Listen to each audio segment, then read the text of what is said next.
الله وبركاته.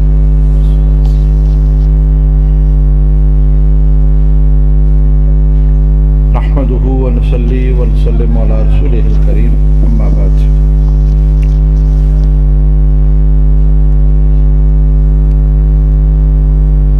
فضیلت مآب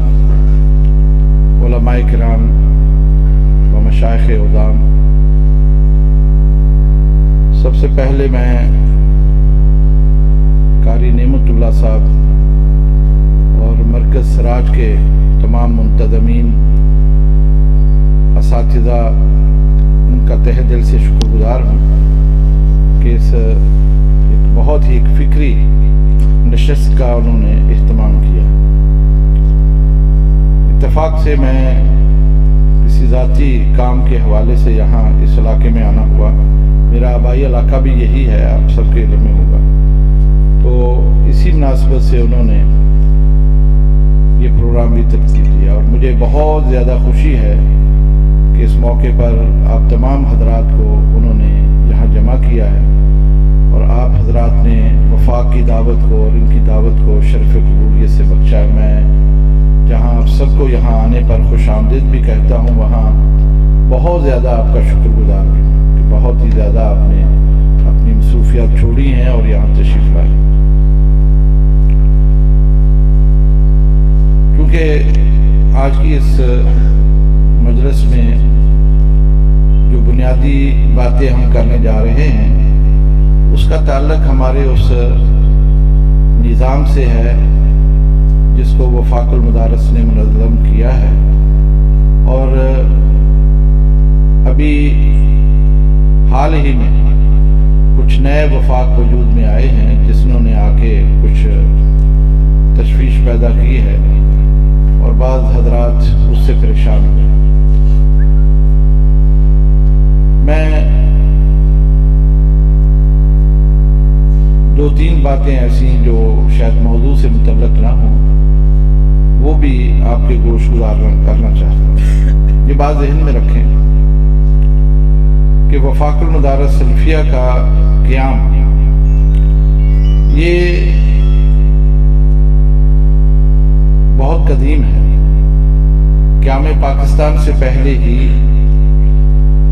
مولانا ثناء اللہ امرتسری رحمہ اللہ، انہوں نے اس کی کوشش کی، باغ ریل ڈالی اور اپنے اس وقت کے کبار علماء کو اس پر راضی کر دیا، اور اس ضمن میں تنظیم مدارس اہل حدیث کے نام سے انہوں نے اس کو منظم کیا تھا، اور اس کا مرکزی دفتر دارالحدیث رحمانیہ دہلی تھا۔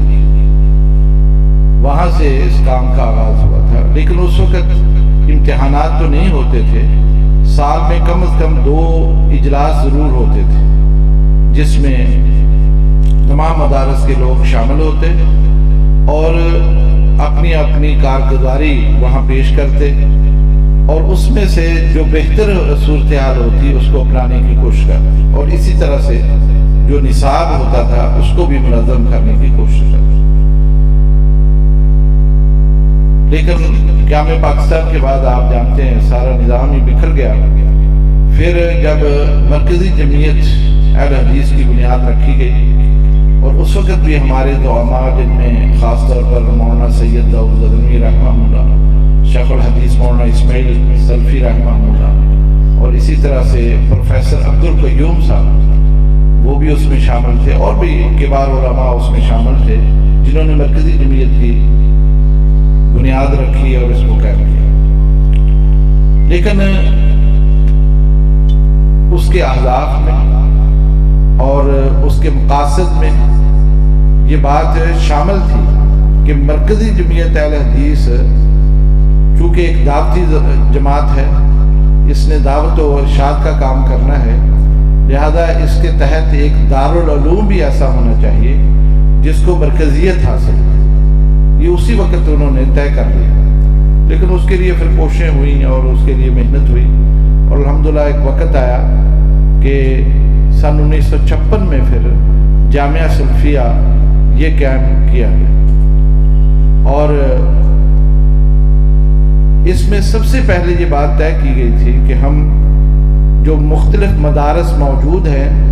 ان کے آخری سال میں زیر تعلیم بچوں کو یہاں جمع کریں گے، اور ایک تو ان کو تخصص کرائیں گے اور دوسرا ان کا آخری امتحان یہاں لیں گے۔ اس کا آغاز جو مدرسہ گدنویہ شیش مال روڈ لاہور میں ہے، شاید آپ نے دیکھا ہے،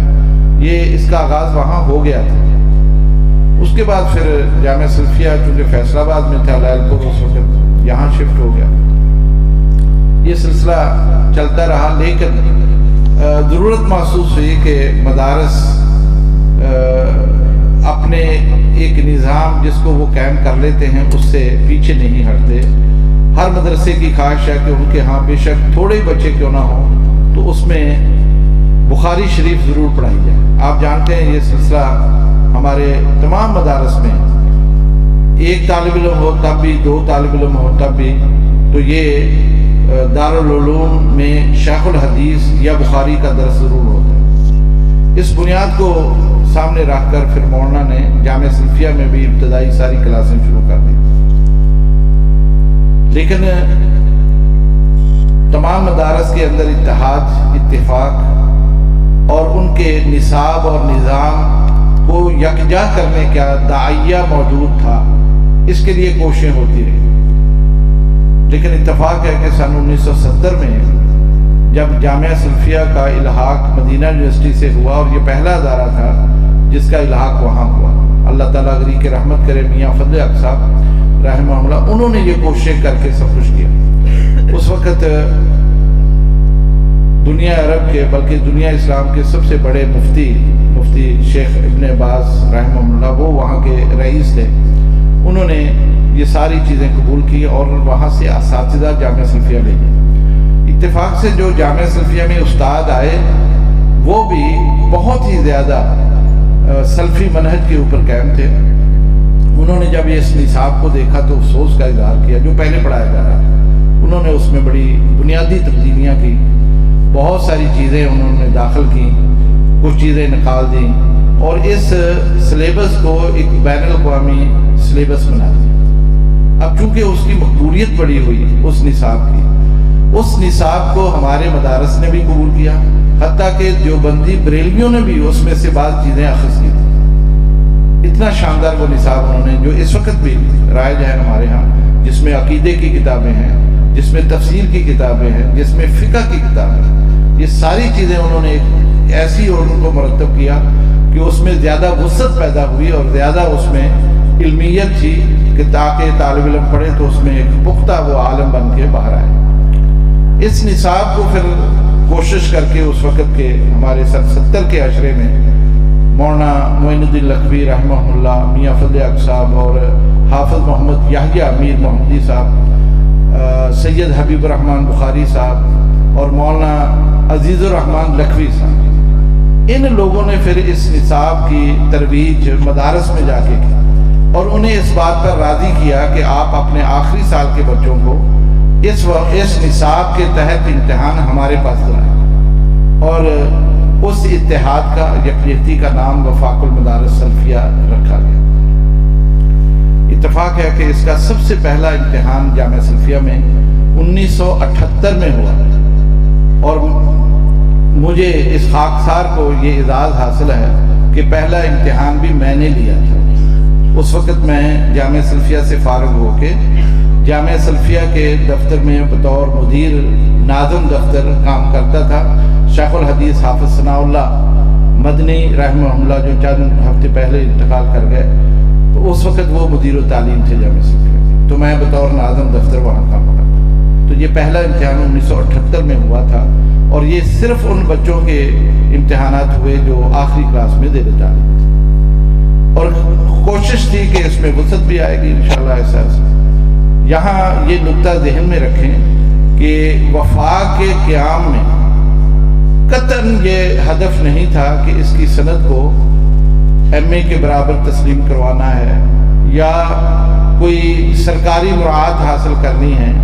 یا اس سے کوئی اور دنیاوی غرض ہے۔ یہ قطعاً کوئی ہدف نہیں تھا، ماں سوائے اس کے کہ وفاق کے ذریعے سے ایک نصاب، ایک نظام قائم کیا جائے، اس کے علاوہ اور کوئی چیز نہیں، تاکہ پاکستان برق میں جو بھی مدارس سے منسلک ہوں گے وہاں کے فضلاء ان میں یکسانیت ہو. کوئی بھی طالب علم جس نے یہ نصاب پڑھا ہے کسی بھی جگہ جا کے کام کرے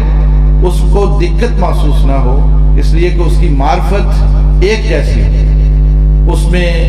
علم کا رسوخ ایک جیسا، یہ وہ بنیادی مقصد ہے. لیکن یہ تو سن 82 میں ضیاء الحق نے اس سند کو ایم اے کا درجہ دے دیا، ایم اے اسلامیات اور ایم اے عربی کا، یعنی وفاق کے پہلے امتحان سے تقریباً 4-5 سال بعد یہ کام ہوا ہے، ورنہ یہ کوئی غرض نہیں تھی، کوئی ہدف نہیں تھا. یہ تو ایک چیز تطوعاً ہمیں مل گئی، سب کو نفلاً ہمیں سب کو مل گئی کہ ہماری اس سند کو انہوں نے یہ درجہ دے دیا. پھر آپ جانتے ہیں کہ جب حکومت نے یہ اس سند کو اس درجے میں قبول کیا ہے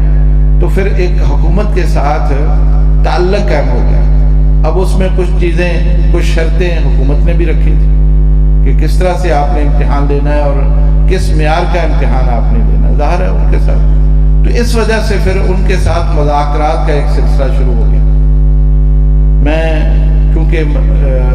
سن 78 میں اس امتحان کے بعد ہی میں سعودی عرب چلا گیا پڑھنے کے لیے، پھر میں ازہر یونیورسٹی چلا گیا. تو واپس جب آیا ہوں سن 82-83 میں دوبارہ، اس کے بعد سے پھر دوبارہ میں اسی کے نظام میں منسلک ہوا. جامعہ کی نظامت بھی میرے پاس آئی اور وفاق کا بھی کچھ نظام میرے پاس رہا، اس وجہ سے کہ میاں فضل حق صاحب اس وقت ناظم اعلیٰ تھے اور شاہ صاحب اس کے صدر تھے. تو جتنے بھی حکومت سے مذاکرات ہوتے رہے میں اول یوم سے ان کے ساتھ رہا، ان تمام حالات سے مجھے بخوبی آگاہی ہے. تو حکومت کے کچھ مطالبات تو رہے ہیں اور ہمیشہ رہتے ہیں کہ آپ اس طرح سے کریں، اس طرح سے کریں. لیکن ہمارے جتنے بھی وفاق پھر قائم ہوئے تھے، خاص طور پر 5 وفاق. ہمارا وفاق تھا سلفیہ کا، اور وفاق المدارس عربیہ دیوبندیوں کا تھا، وفاق المدارس شیعہ حضرات کا تھا، رابطہ المدارس جماعت اسلامی کا، اور تنظیم المدارس بریلوی مکتبہ فکر. یہ 5 وفاق الگ الگ سے موجود تھے مسلک کی بنیاد پر. ان کے درمیان پھر اتحاد اس وجہ سے ہوا کہ جب ہم حکومت سے مذاکرات کرتے ہیں تو کم از کم ہماری بات ایک ہو، ہماری آواز ایک ہو، مطالبات ایک ہوں، مفادات ایک ہوں. اگر ہم اکیلے مذاکرات کریں، اکیلے اپنی بات کریں تو اس میں وہ حیثیت نہیں رہتی، وہ طاقت نہیں رہتی. لہذا اتحاد تنظیمات کا ایک پلیٹ فارم قائم کیا گیا اور 4-5 وفاق اس میں شامل ہوئے. پھر جہاں بھی ہمارے مذاکرات ہوتے تھے تو ہم اکٹھے اس میں شریک ہوتے، لیکن مذاکرات سے پہلے ہم اپنی ایک میٹنگ کرتے جس میں ہم کچھ معاملات طے کرتے کہ ہم نے کیا مطالبات ہیں، کیا ضرورتیں ہیں، کیا مسئلے ہیں، حکومت کے مطالبات میں ہم کس حد تک آگے جا سکتے. سچی بات ہے کہ وفاق المدارس شرفیہ ہو یا باقی ہوں، ان کے جتنے بھی ذمہ داران تھے وہ اس عہدے کو بنائے عہدہ نہیں لیتے تھے. یعنی یہ کہ نہیں ہے کہ آپ نے کارڈ چھپوا لیے اور لوگوں کو بتایا کہ میں جی اس عہدے پر فائز ہوں، ایسا کبھی نہیں ہوا. ہم صرف مدارس کے تحفظ کے لیے وہ سب کچھ کرتے. آپ دیکھیے یہ تھوڑی سی بات نہیں ہے، نصف صدی کا قصہ ہے، نصف صدی کا. اس نصف صدی میں ایک بھی موقع ایسا نہیں آیا ہے کہ کبھی کسی مدرسے کو کوئی تکلیف پہنچی ہو، کبھی کسی مدرسے کے مفادات کو ٹھیس پہنچی ہو اور ان کو نقصان ہوا. اور اس کا سبب کیا تھا کہ ان وفاقوں کی قائدین نے وہ سارے معاملات جو حکومت سے مذاکرات وہ کرتے تھے، سب سے پہلے مدارس کے مفادات اور ان کی آزادی، ان کی حریت فکر و عمل کو سامنے رکھتے کہ یہ پوری آزادی کے ساتھ اپنے کام کریں، اپنے عقیدے کا بھی تحفظ کریں، اپنے نصاب کا بھی تحفظ کریں اور اپنی مرضی کا سلیبس وہاں پڑھائیں جس میں کسی کی مداخلت نہ. اور کوئی بندہ، کوئی بھی مدرسے کا محتمم ہاتھ کھڑا کر کے یہ نہیں کہہ سکتا کہ اس پورے عرصے میں کبھی ہمارے اوپر یہ دباؤ آیا ہو کہ اس نصاب کو بدلو اور ہماری نصاب کا، ہماری مرضی کی جو چیز ہے وہ آپ پڑھو. کچھ نہیں ایسا ہوا. اس کی وجہ یہی تھی وہ قیادت جو اوپر بیٹھی تھی وہ بڑی بیدار مغز تھی اور ہر وقت وہ ان چیزوں کا جائزہ لیتی تھی. اور کبھی بھی ہم اس طرح کی پوزیشن میں نہیں آتے تھے کہ سب کچھ ہم سودا کر کے ان سے باہر آ جائیں. اور یہ سلسلہ یہ بھی میں بتاؤں کہ بہت دفعہ ایسا ہوا کہ ہم نے اپنی باتیں ان سے منوائیں، اور خاص طور پر ہمارا ایک ہدف یہ بھی تھا کہ جب ایم اے کی ڈگری کو آپ نے مانا ہے تو باقی ڈگریاں جو میٹرک ایف اے اس کو بھی مانیں، اور اس کے لیے ہمارے جو بورڈ ہیں انہی کو بورڈ کا درجہ دے دیں، یعنی میٹرک ایف اے کے لیے جیسے بورڈ نہیں ہوتے،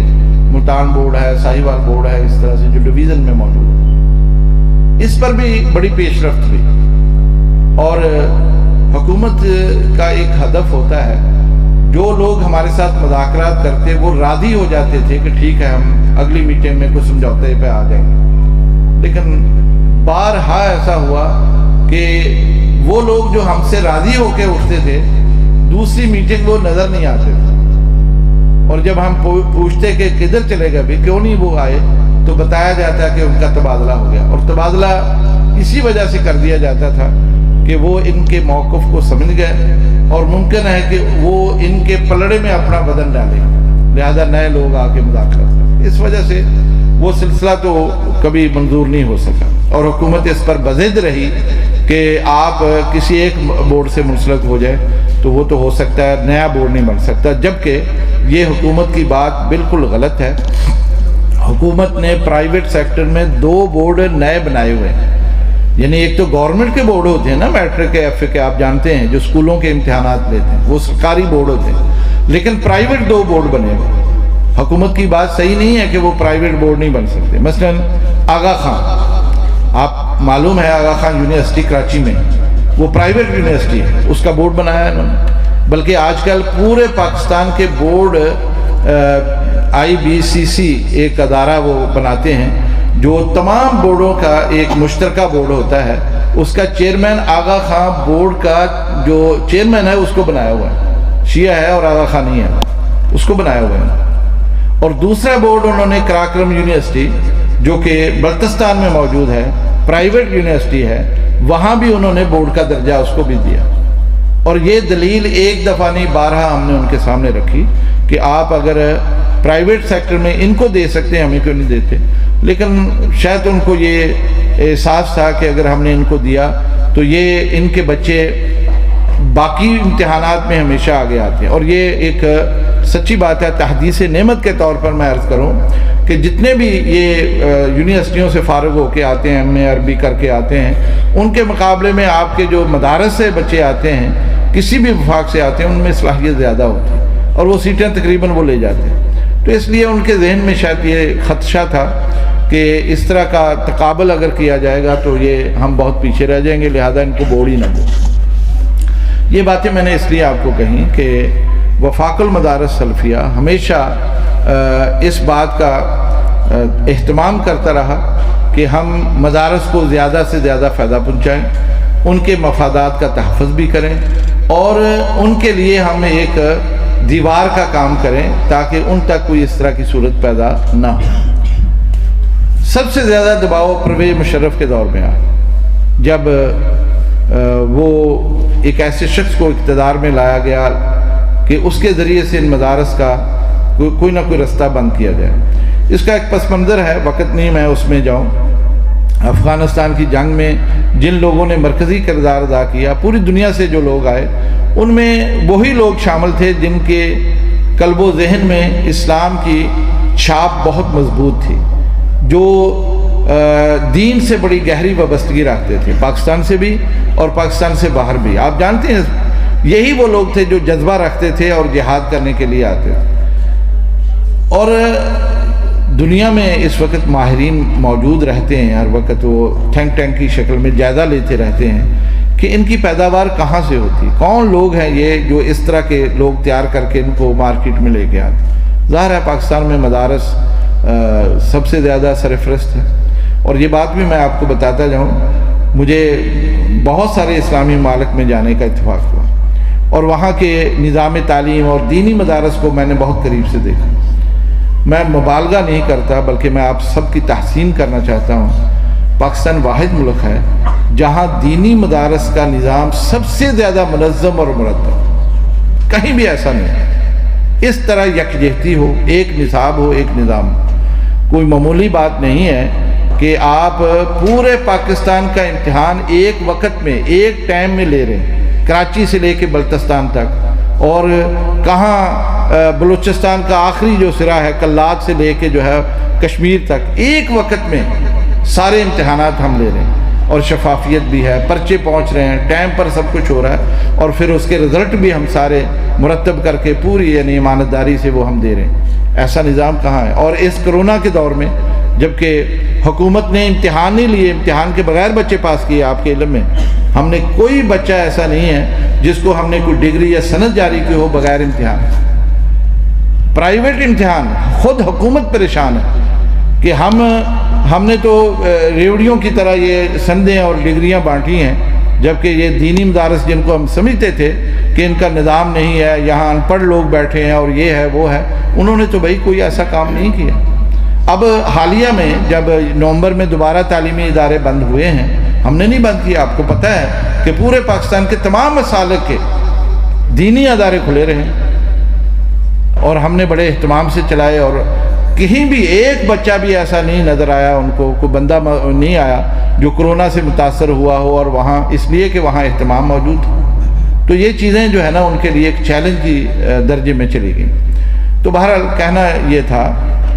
کہ الحمدللہ وفاق المدارس سلفیہ ہو یا باقی سب ہوں، انہوں نے ایک بہت شاندار کردار ادا کیا آپ کے مدارس کے تحفظ کے لیے اور آپ کے لیے۔ میں پرویز مشرف کے دور کی بات کر رہا ہوں، اس وقت تو اتنا دباؤ بڑھ گیا تھا کہ یہ خطرہ محسوس ہو رہا تھا کہیں یہ مدارس کو بند نہ کر دیں، یا مدارس کے لیے کوئی الگ سے کوئی ایسی صورت نہ پیدا کر لیں کہ ان کو سرکاری تحویل میں لے کے ان کو اسکولوں میں بدل دیں۔ ایسی صورت پیدا ہوئی، لیکن ان سے مذاکرات مسلسل ہوئے، پرویز مشرف سے براہ راست ہوئے، شوکت عزیز اس وقت وزیر اعظم تھے، باقی جو ان کے کارندے تھے ان کے ساتھ ہوئے، تو ہم اپنے اس مطالبے کو منانے میں کامیاب ہوئے کہ ہم پورے پاکستان کے مدارس کو رجسٹر کرواتے ہیں، لیکن اس کے لیے ایک سہل ترین آسان ترین ایک طریقہ بنایا گیا، اور قانون میں ایکٹ کے ساتھ ترمیم کی گئی۔ آپ کو پتہ ہے جو مدرسے رجسٹرڈ ہوتے تھے اب بھی 1860 کے ایکٹ کے تحت ہوتے تھے، ہم نے اس میں ترمیم کرائی مدارس کے لیے کہ یہ کچھ سند، چونکہ وہ جو ہوتے تھے نا وہ انجمن رجسٹرڈ ہوتی تھی، آپ اگر دیکھیں اس ایکٹ کو، اس میں انجمن رجسٹرڈ ہوتی ہے، یا کوئی تنظیم ہوتی ہے، یا کوئی ٹریڈ یونین اس میں رجسٹرڈ ہو سکتی ہے، لیکن ہم نے اس میں ترمیم کرائی کہ نہیں، یہ دینی تعلیمی ادارے اس میں رجسٹرڈ ہوں گے، اور اس کے لیے ایک صفحے کا ہم نے فارم بنا کے دیا جس پر حکومت نے اتفاق کیا۔ 1 سال تک تقریباً وہ چلتا رہا، لیکن بعد میں پھر مدارس نے یعنی صوبائی حکومتوں نے اس کو ختم کر دیا، اس کی جگہ الگ سے فارم وہ لے کے آ گئے، اس پر وہ قائم نہ رہے۔ اس کے بعد پھر حکومت تبدیل ہوئی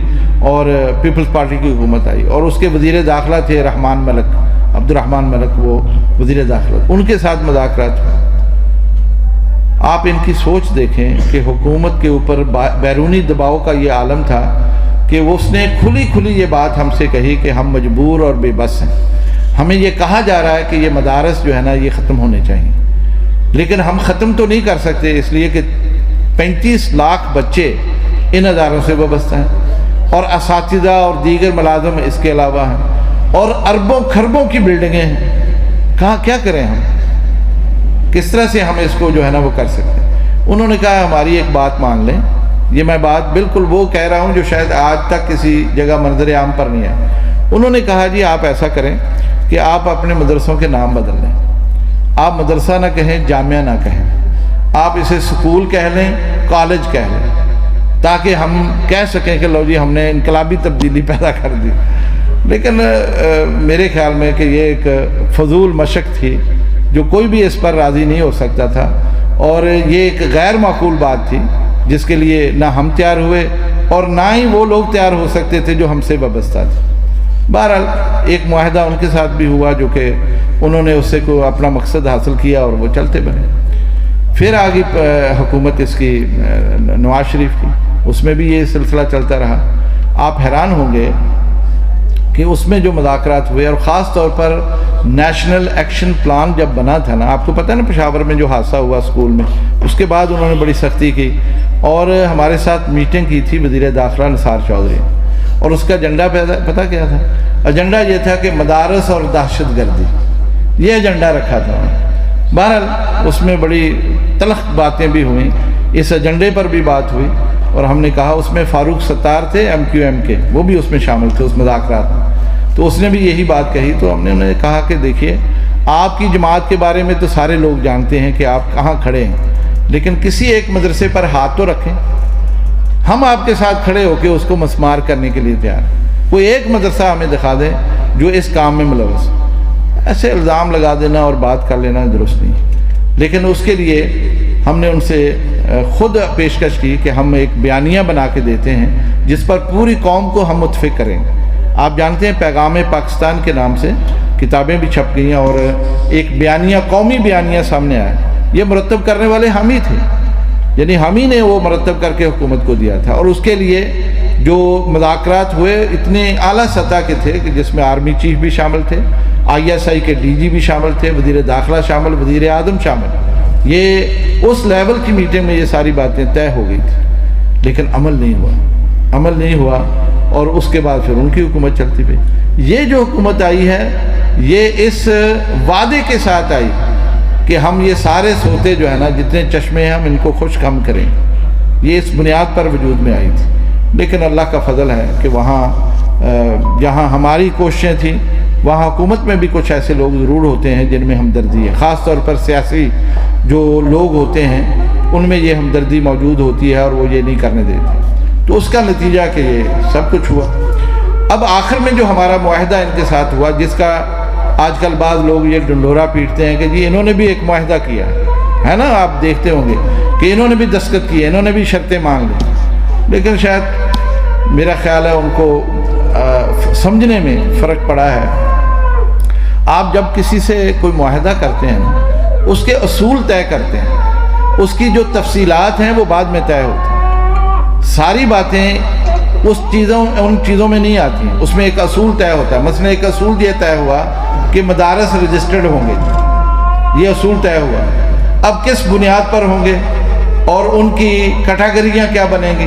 سب مدارس ایک جیسے نہیں ہیں، حفظ کے مدارس بھی ہیں، اور کچھ چھوٹے مدارس ہیں، کچھ بڑے مدارس ہیں، ان کے الگ الگ سے صورتحال۔ تو یہ ہم نے ان سے یہ کہا کہ یہ اصول تو طے ہم کر لیتے ہیں آپ سے، 5 چیزیں اس میں طے ہوئی۔ اس میں رجسٹریشن کا مسئلہ تھا، بینک اکاؤنٹ کا مسئلہ تھا، عصری تعلیم کا مسئلہ تھا، ٹیکنیکل تعلیم کا مسئلہ تھا، اور بیرونی طلبہ جو پڑھنا چاہیں یہاں ان کے لیے ویزے کا مسئلہ تھا۔ یہ 5 چیزیں ہوئی تھیں، اس کی تفصیلات الگ سے طے ہونی تھی، وہ ہم نے ان کو کہا۔ اس کے لیے ورکنگ کمیٹی بنی، حکومت نے بنائی، لیکن آج تک اس کا اجلاس نہیں ہوا، جس کی وجہ سے وہ رجسٹریشن نہیں ہوئی۔ وہ فارم جو رجسٹریشن کے لیے تیار کیا گیا وہ ہم نے بنا کے، حکومت کے تعاون سے ہم نے وہ بنایا، ان کے بھی لوگ شامل تھے، اتفاق رائے سے وہ فارم بنا، اور اسی کی بنیاد پر یہ سب کچھ ہونا تھا۔ اور ہمارا مطالبہ یہ تھا کہ 18ویں ترمیم کے بعد صوبائی حکومتیں وفاق کی کوئی بات نہیں مانتی۔ تعلیم کا شعبہ صوبوں میں خود مختاری کے ساتھ چلتا ہے، آپ کے علم میں ہوگا۔ 18ویں ترمیم کے بعد وفاقی حکومت صوبائی حکومت کے لیے کوئی قانون سازی نہیں کر سکتی، کوئی ان کو حکم جاری نہیں کر سکتی۔ یہ اس طرح کا ایک قانون انہوں نے 18ویں ترمیم کے اندر ڈالا ہے، جس سے وفاق الگ ہے اور صوبائی خود مختاری الگ ہے۔ ہم نے انہیں کہا ہم رجسٹریشن کروا لیتے ہیں، اس کا فائدہ کیا ہوگا کہ اگر وہ صوبے، آخر ظاہر ہے سارے مدرسے کسی نہ کسی صوبے میں، کثرت سے مدارس پنجاب میں ہیں، سندھ میں بھی ہیں، بلوچستان میں بھی ہیں، سرحد میں بھی۔ وفاق اگر ہمیں رجسٹر کرتی ہے، وہ نہیں مانتی، تو پھر کیا فائدہ ہوگا؟ اس لیے آپ اس کو قانون کا درجہ دیں، پھر ہم رجسٹریشن کرا لیں۔ ایک مطالبہ ہمارا یہ۔ دوسرا مطالبہ یہ تھا کہ ورکنگ کمیٹی کا اجلاس بلائیں تاکہ ہم ان اصولوں کے تحت کچھ ہماری اور شرطیں ہیں ان کو ہم سامنے رکھیں، جس میں ایک بہت بڑی بات یہ تھی کہ عصری تعلیم وہ کہتے تھے لازمی قرار دو۔ ہم اس بات پر نہیں راضی ہوئے کہ لازمی تعلیم تو پاکستان میں ہے ہی نہیں، لازمی پاکستان میں لازمی تعلیم نہیں ہے، جو پڑھنا چاہے پڑھے، نہیں پڑھنا چاہے۔ ہزاروں کروڑوں بچے اس وقت باہر ہیں، تعلیم کے اس نیٹ ورک سے باہر ہیں، 2.5 کروڑ سے زیادہ بچے جو آپ کو ورکشاپوں میں نظر آتے ہیں، جو بٹھوں پہ کام کرتے ہوئے نظر آتے ہیں، سڑکوں پر بھیک مانگتے نظر آتے ہیں، کہاں پڑھتے ہوں؟ جب ان کے لیے قانون نہیں ہے تو دینی مدارس کا کیا جرم ہے؟ ہم تو پڑھا رہے ہیں لیکن اصلی تعلیم لازمی، یہ تو قابل قبول نہیں ہے بات، اس لیے ہم نے اس کو بھی تسلیم نہیں کیا تھا۔ تو کہنا یہ ہے کہ اس میں ہمارے کچھ مطالبات ایسے تھے جن کے اوپر وہ راضی نہیں ہو رہے تھے۔ ایک تو یہی بات تھی کہ ورکنگ کمیٹی کا اجلاس نہیں بلا رہے تھے، دوسرا یہ کہ اس کو قانونی شکل نہیں دے رہے تھے، اور ہماری اس اصول کے تحت کچھ اور مطالبات اس کو مان نہیں رہے تھے، جس کی وجہ سے کام رکا ہوا تھا۔ انہوں نے کہا کہ جی ہم کو متبادل سوچیں۔ ہمیں کہا گیا آپ کے پاس تو خبر اب آئی ہے نا کہ وفاق نئے بنے، ہمیں تو انہوں نے 1 سال پہلے کہہ دیا اگر آپ نہیں کرتے تو ہمارے پاس اور آپشن ہے، ہمارے پاس اور ذرائع ہیں، ہم بہت سارے ذرائع سے کر لیں گے۔ ہم نے کہا کر لیں، اس لیے کہ ہمارا یہ مقصد تو ہے ہی نہیں ہے کہ ہم کو حکومتی مراعات حاصل کریں، کوئی پیسے آپ سے لے لیں، کوئی استاد آپ سے لے لیں، یہ تو ہمارا کام ہی نہیں۔ ہم تو دین پڑھاتے ہیں اس لیے کہ ایسے لوگوں کی تیاری کریں جو اپنی بھی اصلاح کرے، لوگوں کی بھی اصلاح کرے، یہی مقاصد ہمارے مدارس کے قیام کے ہوتے ہیں۔ یہ مقصد ہی نہیں کہ ڈگری لے کے ہم ملازمت اختیار کریں، اس لیے کہ اگر آپ یہ سمجھتے ہیں کہ آپ کو ملازمت ملے گی تو اس وقت مارکیٹ میں لاکھوں لوگ ہیں جو پی ایچ ڈی کیے ہوئے ہیں اور ان کو ملازمت نہیں ملی۔ تو اس لیے یہ آپ کا جو ہے نا معاملہ یہ ہماری سمجھ سے بالا ہے۔ نتیجہ یہ ہے کہ انہوں نے الگ سے کچھ وفاق قائم کر دیا، لیکن قائم کرنے سے پہلے انہوں نے ہم سے بھی رابطہ قائم کیا، اور اس بات کا انہیں یہ تھا کہ یہ سب کو یکجہتی کے ساتھ رکھنا، سب سے وابستگی رکھ کے اپنے مفادات حاصل کرنا یہ ضروری ہے، لہذا انہوں نے ہمیں بھی اعتماد میں لیا۔ یعنی ہمارے پاس آئے تھے وہ اور آ کے کہا کہ جی آپ کے وفاق کو کچھ نہیں ہے، یہ ہے وہ ہے، لیکن ہم یہ کرنے جا رہے ہیں۔ جو اس موقع پر ہم سے ہو سکا ہم نے بھی کہا جی آپ جو کھیل کھیلنے جا رہے ہیں نا، یہ کوئی ایسی کارگزاری نہیں ہے آپ کی کہ آپ کے سوانح حیات میں یا آپ کی زندگی میں یہ کسی کارنامے کے طور پر لکھی جائے۔ کبھی یہ کارنامہ ہوا ہے کہ انہوں نے نفاق پیدا کیا، یہ اس کا کارنامہ ہے؟ کبھی ایسا ہوا؟ کسی کی زندگی میں کسی نے اختلاف ڈالا، لڑائی کروا دی، اور بعد میں وہ اپنی زندگی میں لکھے کہ میں نے یہ کام بھی کیا؟ میں نے کہا حسن کارکردگی نہیں ہے آپ کی، حسن کارکردگی ہے آپ یکجہتی رکھیں، آپ کو ضرورت نہیں ہے اس کی۔ لیکن ہمارے جو مطالبات ہیں وہ قانونی بھی ہیں، اخلاقی بھی ہیں اور شرعی بھی، آپ ان کے اوپر غور کر لیں، ان کو آپ سامنے رکھیں تو انشاءاللہ یہ معاملہ درست ہو جائے گا۔ ایک بات جو میں شاید اس سے پہلے ہم اس کا اظہار بھی نہیں کیا، اور اس لیے نہیں کرتے کہ کچھ کام ایسے ہوتے ہیں جو صرف اللہ کی رضا کے لیے کیے جاتے ہیں، اور ان کا تعلق اس طرح سے نہیں ہوتا کہ اس کا ڈنڈورا پیٹا جائے، لیکن میں صرف اس وجہ سے تاکہ کچھ غلط فہمی دور ہو جائے، اور اس کا میں ذکر یہاں ضروری ہے کہ میں کر دوں۔ مثلا آپ کے علم میں ہے کہ جماعت الدعویٰ یہ ایسی جماعت تھی کہ جس کو انہوں نے کالعدم خود ہی قرار دیا، یعنی حکومت نے کالعدم قرار دیا۔ یہ ان کے بہت سارے مدارس ہمارے وفاق کے ساتھ چل رہے ہیں، بہاولپور میں ہیں، ادھر مرید کے میں ہیں، اور مختلف پاکستان کے مختلف جگہوں پر، بنات کے بھی ہیں، بنین کے بھی ہیں، دونوں ہیں، کافی سارے مدارس۔ وہ ان کا الحاق ہے، اور ان کے بچے بچیاں ہمارے ہاں امتحان لیتی ہیں، دیتی ہیں، اول دوم سوم بھی آتے ہیں، سب سلسلہ چل رہا ہے۔ جیسے ہی کالعدم ان کو قرار دیا تو ہم سے تقاضا کیا گیا باقاعدہ حکومت کی طرف سے کہ آپ ان کو اپنے وفاق سے نکال دیں، ختم کریں، ان کا الحاق ختم کریں۔ ہم نے باہمی مشاورت کی، اس مشاورت میں ہم نے یہ طے کیا کہ ہم نہیں نکالیں گے۔ اس لیے نہیں نکالیں گے کہ اس میں زیر تعلیم بچے اہل حدیث ہیں، بچیاں ہوں یا بچے ہیں۔ اگر ہم نکالتے ہیں تو کم از کم ان میں جو مفادات ہمارے ساتھ وابستہ ہیں، آخر ایک ڈگری کو انہوں نے ایم اے کے برابر قرار دیا، وہ بچے بھی حاصل کر کے کہیں اعلیٰ تعلیم حاصل کر سکتے ہیں، ملازمت، تو ان کو یہ ہزاروں بچے جو ہے نا ان کو محروم کرنا یہ کوئی عقل مندی نہیں۔ آپ یقین کریں اس قدر دباؤ تھا کہ روز مجھے فون آتے تھے کہ جی وہ چٹھی، وہ لیٹر ہمیں بھیجو جو آپ نے ان مدارس کو جاری کیا کہ ہم نے آپ کو نکال دیا، لیکن ہم بڑی حکمت سے ان کو ٹالتے رہے، وہ چٹھی ہم نے جاری نہیں کی، کسی مدرسے کو ہم نے وفاق سے نہیں نکالا۔ اور یہ میں سمجھتا ہوں کہ اہل حدیث مسلک سے وفاداری کی، اور ان کے مفادات کے تحفظ کی، اور ایک یکجہتی کی، اتحاد کی،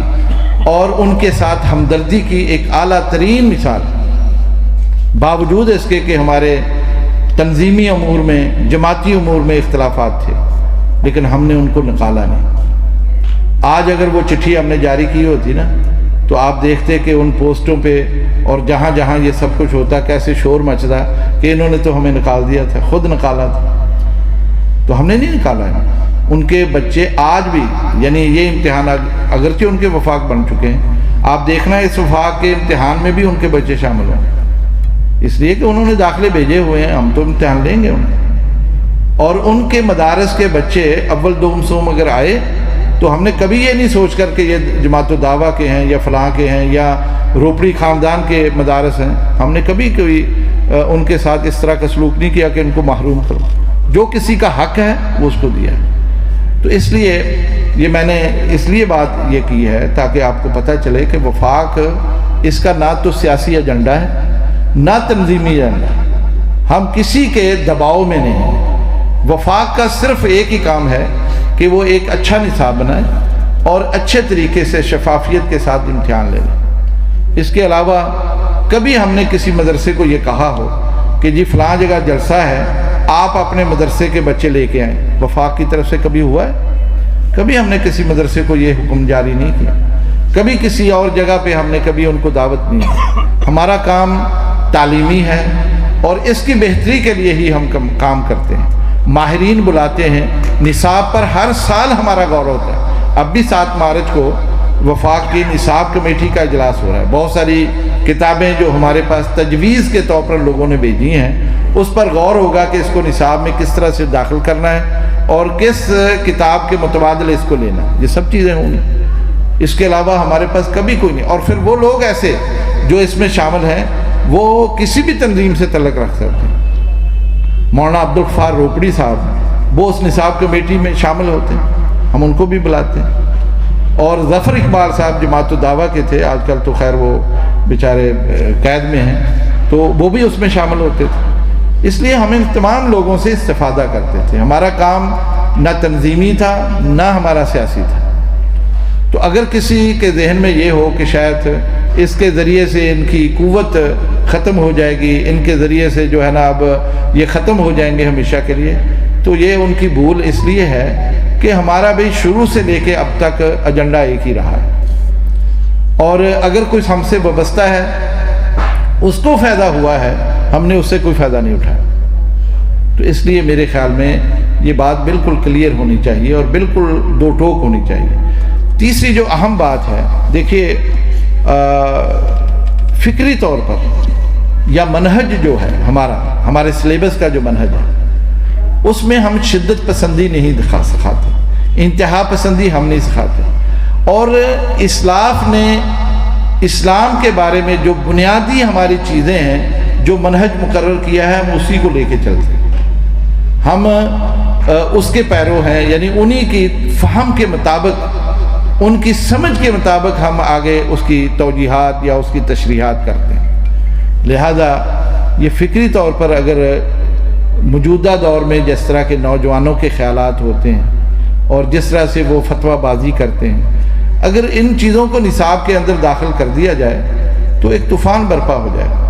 آپ اس کو سنبھال نہیں سکیں گے، آپ اپنے بچوں کو خود ہی اس لائن پر لگا دیں گے، اس لیے کہ وہ چیزیں نصاب کے حصے میں آ جائیں۔ تو یہ تو ہر ادارے کو سوچنا ہے، آپ جتنے بھی یہاں محتمم ہیں یا اساتذہ ہیں آپ کو سوچنا ہے کہ ہم نے اپنے مدرسے میں، اپنے جامعہ میں جو بچے زیر تعلیم ہیں ان کو بنانا کیا ہے اور ان کو ہم نے کس کام پہ آگے لگانا ہے۔ کیا ان کے ذریعے سے جو صحیح عقیدہ ہے، جو صحیح منہج ہے وہ لوگوں تک جائے، یا وہ جائے جس کے ذریعے سے لوگوں میں شدت پسندی پیدا ہو جائے۔ تو میرے خیال میں یہی وہ بنیادی فرق ہے جس کو سوچنے کی ضرورت ہے، اور آپ کی وفاق المدارس سلفیہ سے جو وابستگی ہے یا اس کے ساتھ جو وفاداری ہے وہ اس وجہ سے نہیں ہے کہ آپ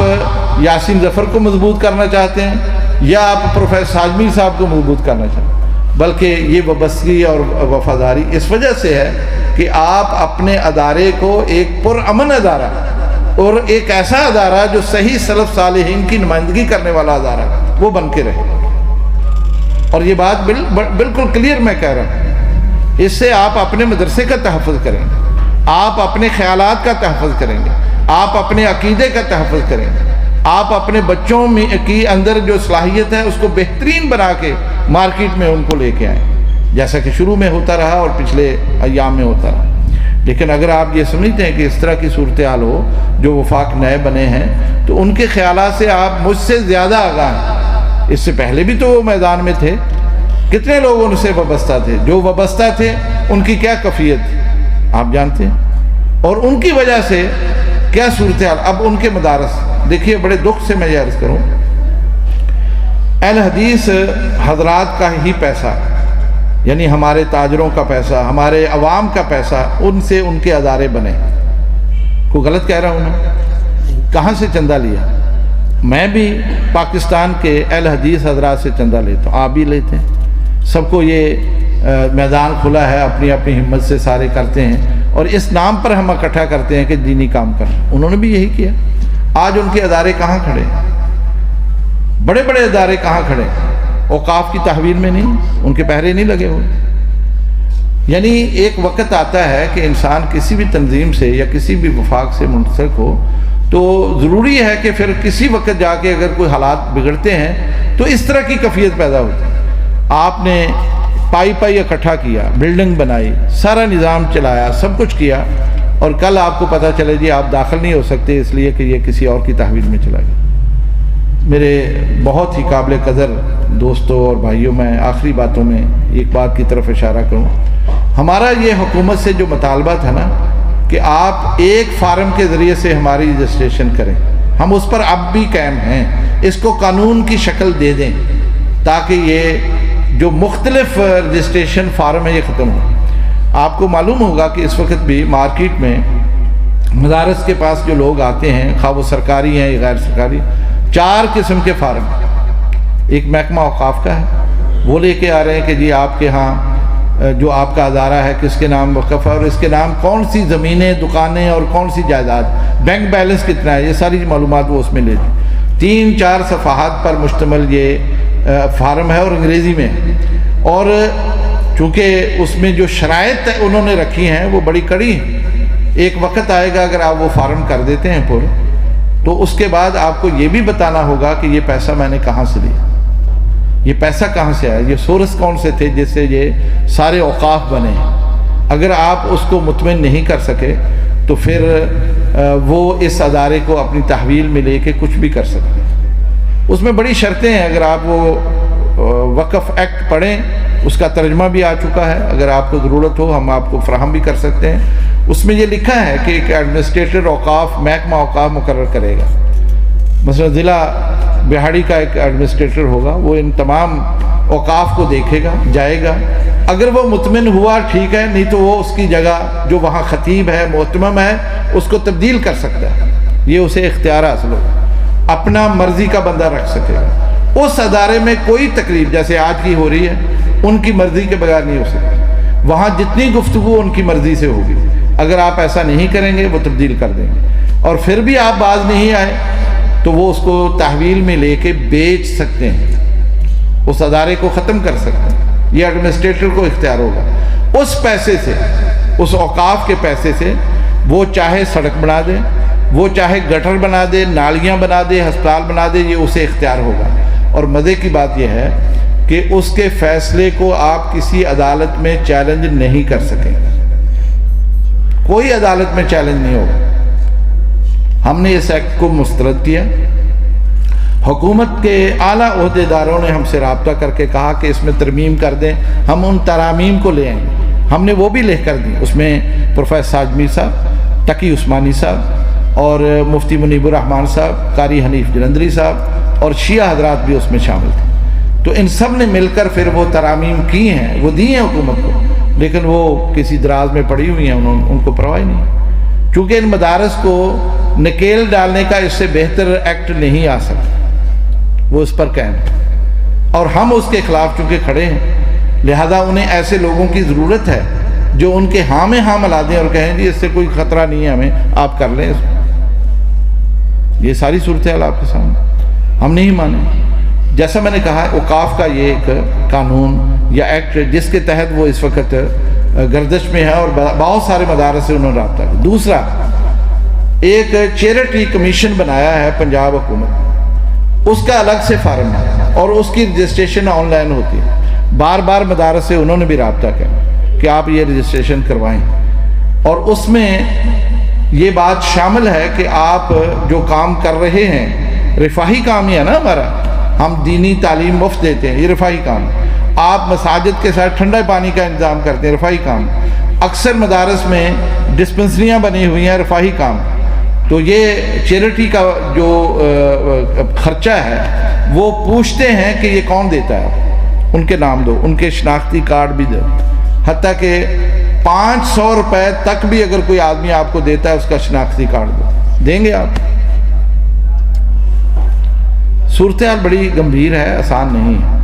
اب ان چیزوں کو عملی شکل دینے کے لیے انہیں ایسے لوگوں کی ضرورت تھی جو آنکھیں بند کر کے آپ کا سودا کرتے، معذرت کے ساتھ ایسے لوگوں کو ان کو ضرورت تھی جو ذرا بھی اس پر کوئی سوال نہ اٹھائیں اور آپ کا سودا کرتے چلے جائیں۔ اور تیسرا فارم یہی فارم ہے جو وفاق نے بنایا، یہ اس وقت گردش میں ہے اور تقسیم ہو رہا ہے، پرائیویٹ بھی ہو رہا ہے، سرکار بھی کر رہی، لیکن یہ فارم پر کر کے کیا فائدہ ہے؟ اس کی کیا حیثیت ہے؟ اس لیے کہ یہ وفاقی حکومت تو مانے گی، صوبائی حکومتیں نہیں مانیں گی۔ صوبائی حکومت کا الگ سے ایک فارم ہے۔ چوتھی بات، 17 صفحات پر مشتمل وہ فارم ہے، آپ کے پاس بھی آیا ہوگا، مجھے ضلع وہاڑی کے بعد مدارس نے وہ بھیجا بھی تھا۔ 1700 ہمارے پاس بھی ہے، اس وقت بھی آپ رجسٹریشن آفس جائیں وہی فارم وہ دیں گے جو کہ صوبائی حکومت نے بنایا، 17 صفحات۔ اور بہت ساری ایسی معلومات ہے جو مثلاً انجمن جو بنی ہوئی ہے، اکثر مدارس کی انجمن ہے نا، سب کی انجمن ہے، اس انجمن میں جتنے لوگ شامل ہیں ان کا پوری یعنی پروفائل ان کی مانگتے ہیں کہ اس شخص کا کاروبار کیا ہے، یہ کرتا کیا ہے، اس کی آمدن کے ذرائع کیا ہیں، ٹیکس کیا دیتا ہے۔ یہیں پر بس نہیں، بلکہ جو صدر صاحب ہے نا، اس کی بچے کتنے ہیں، وہ کیا کرتے ہیں، بیٹیاں کتنی ہیں، شادی